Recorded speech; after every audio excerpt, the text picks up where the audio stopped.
Okay, so here's an example of the wood. Yes, so there's two pieces like this in there. I didn't put three because if I pushed in three, it would not work.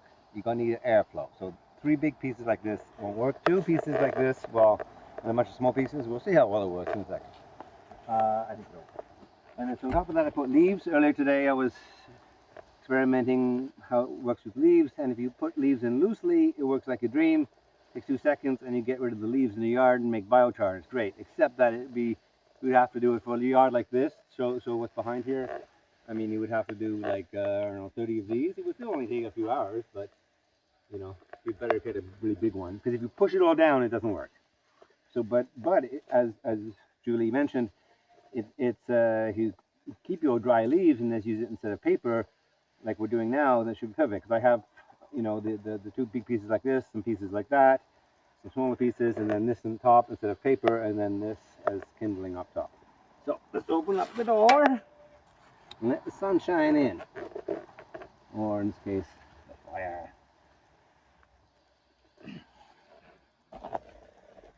Hasn't rained for 3 days. Some of the stuff is wet though. It's because I pour water to put it out. So that around. It's always good to have water around in case you get a smoke disaster.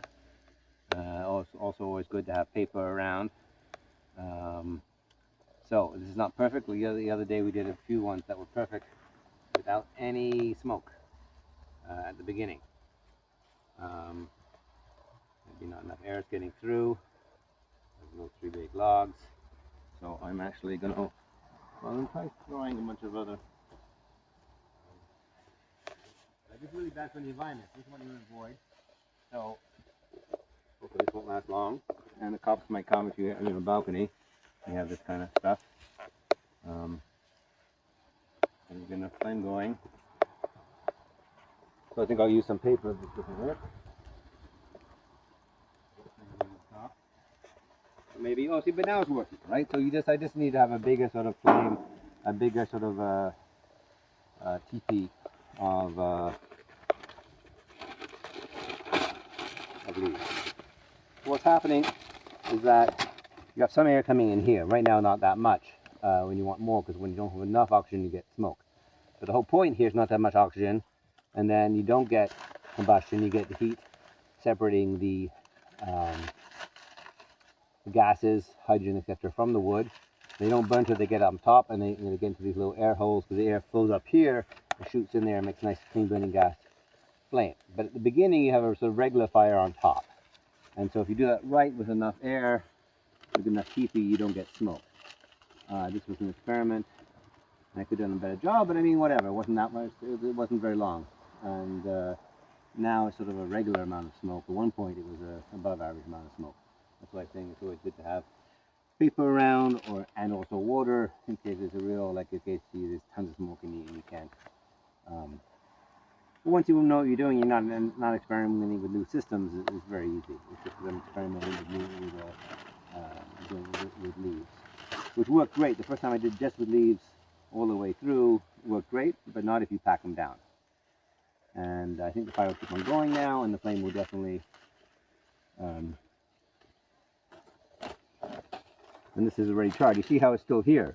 Unlike normal, they wouldn't be here like this, but it's still here. I'm actually going to make sure there's enough air getting through. And take away the problem with leaves, it can block the airflow, which is what you don't want.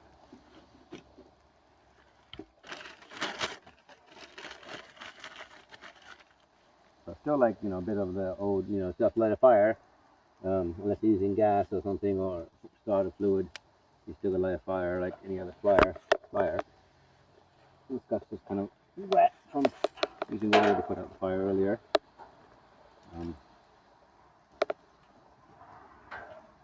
So just take video. But you don't keep going to get going, and we can just leave it, and it would go at this point.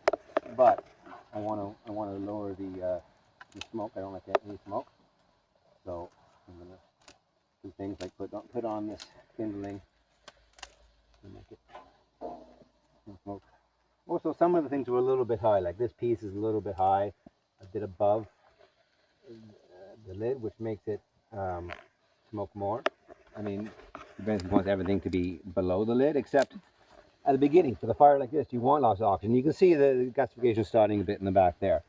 You want lots of oxygen at the beginning, but you don't really want big pieces above the kindling above the edge here is great, but you don't want big pieces above the edge. So we want a big piece, so it should be fine, and it's only an inch above, and it'll melt into biochar. So it's looking like it's going to be long term or a lot of smoke. When still the stuff on top burns, of course, it's just like a regular fire. So there's still going to be smoke as well as, you know, this stuff on top. But if you have a lot of air, then even though it's a regular fire, there shouldn't be that much smoke. Like right now, it's mostly a regular fire, but it's not that much smoke.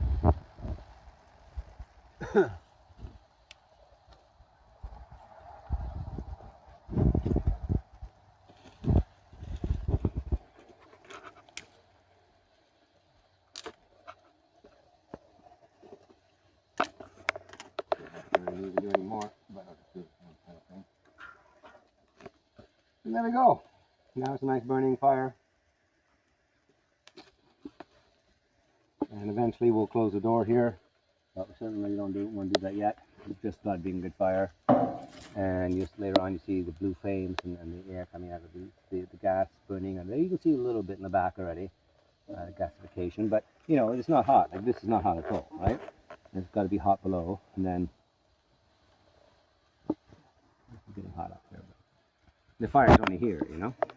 It's opposite in regular fire. Fire usually burns from the bottom up. This is just burning on top.